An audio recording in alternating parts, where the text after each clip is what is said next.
বন্ধুরা, আশা করি ভালো আছেন। আমি ডক্টর সৈকত ঘোষ। আজকে আপনাদের সঙ্গে আবার একটা সাধারণ সমস্যা নিয়ে একটু আলোচনা করতে এলাম।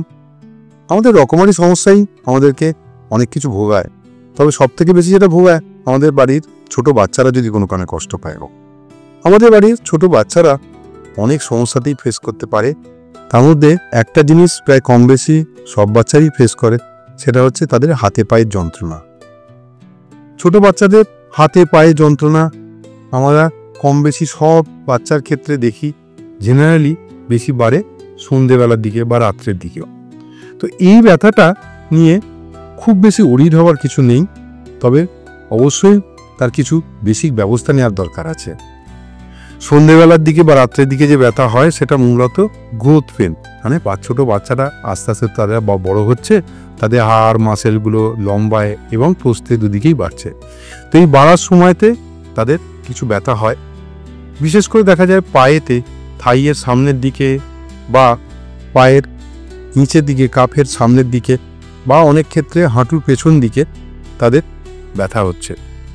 যদি এই ধরনের ব্যথা হয় তাহলে 2-3টে ছোট ছোট মেজার খুব ভালো কাজ করতে পারে।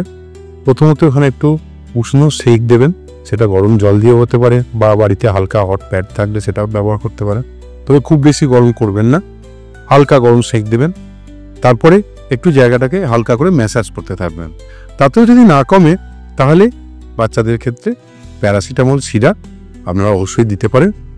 আশা করা যায় তাতে কিন্তু এই ধরনের ব্যথাটা অনেকটাই উপশম পাবে।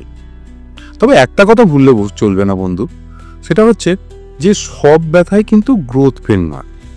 যদি কোনো কারণে দেখেন আপনার বাচ্চার এই ব্যথা দিনের পর দিন উত্তরোত্তর বাড়তে চলেছে, বা তার সঙ্গে জ্বর আসছে, বাচ্চার বমি হচ্ছে, কোনো একটা জয়েন্ট মানে কোনো গাঁট ফুলে উঠছে, লাল হয়ে উঠছে, তাহলে কিন্তু সেটা গ্রোথ পেন নাও হতে পারে।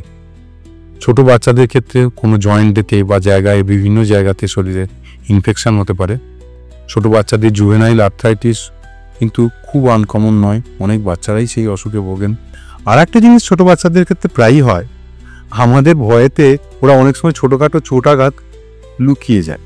যদি সেটা হয়, বাচ্চার সঙ্গে কথা বলুন। যদি কোনো জায়গা দেখছেন ফুলে যাচ্ছে, লাল হয়ে উঠছে একটা জায়গা, তাহলে বাচ্চার সঙ্গে কথা বলুন, তাকে জিজ্ঞাসা করুন, এবং যদি জানতে পারে সেখানে আঘাত লেগেছে তাহলে সেটা কিন্তু অবশ্যই কোনো চিকিৎসকের পরামর্শ নেবেন। ভালো থাকবেন। আর একটা কথা, যদি আপনি আমাদের এই চ্যানেলে নতুন হন তাহলে আস্থা পেন অ্যান্ড স্লিপ ক্লিনিকের এই ফেসবুক চ্যানেলটিকে লাইক করতে আর ফলো করতে ভুলবেন না।